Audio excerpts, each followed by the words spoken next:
দাগগুলোর উচ্চতা মাটি থেকে খুব বেশি হলে 3 ফিটের মতো, ছোট ছোট বাচ্চাদের হাইটের সমান। এগুলোর মানে কি? আমার পরম শত্রু বোধহয় কোনোদিনও বলবে না যে আমি আড়াল থেকে শত্রুর সঙ্গে লড়াই করি, কারণ আমি আমার শত্রু সংহার করি মুখোমুখি দাঁড়িয়ে,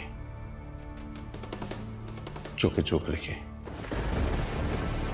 তবে হ্যাঁ, ইঁদুর আর বিষাক্ত সাপ দুটোই কিন্তু গর্তের মধ্যে থাকে। তাই যুদ্ধের কথা বলার আগে আমাকে এটাও জানতে হবে যে আমি কার সামনে দাঁড়িয়ে আছি, ইঁদুর না বিষাক্ত সাপ।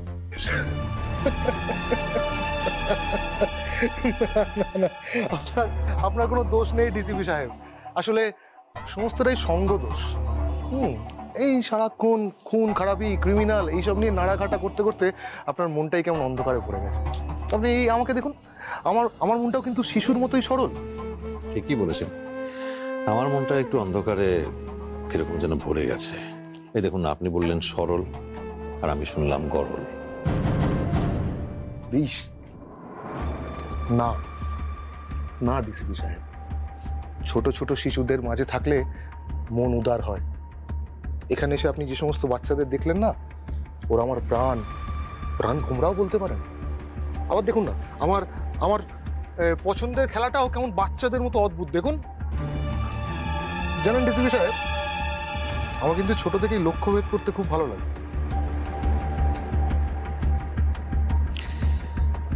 আপনার আর একটা শখ আছে দেখতে পাচ্ছি। ও হ্যাঁ, ওটা আমার একটা হবি। রোজই সমস্তটা মিলিয়ে দিই, কিন্তু আজকে একটা জায়গায় এসে আটকে গেছেন, তাই তো? ধাঁধার সূত্রটা হলো আকারে অতি ক্ষুদ্র, দ্রুত যার গতি, 3 অক্ষর। বলুন। এই দেখুন না, আপনি আমার বিষয়ে সব জানেন, আমার নাম জানেন, অথচ আমি আপনার নামও জানি না, আপনার বিষয়ে কিছুই জানি না। এটাও তো একটা ধাঁধা। পুলিশে ছুলে শুনেছি 18 ঘা, নাম জানলে কত ঘা সেটা কিন্তু ঠিক জানি না। তাহলে নাম না জানাটাই মঙ্গল হবে বলছেন ডিসিপি সাহেব?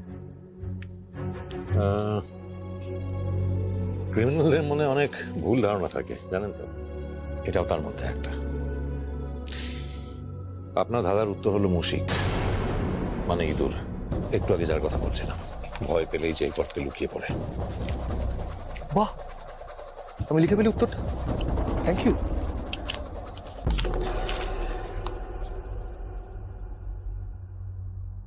কাল রাতে এখানে লরি ঢুকেছিল কেন?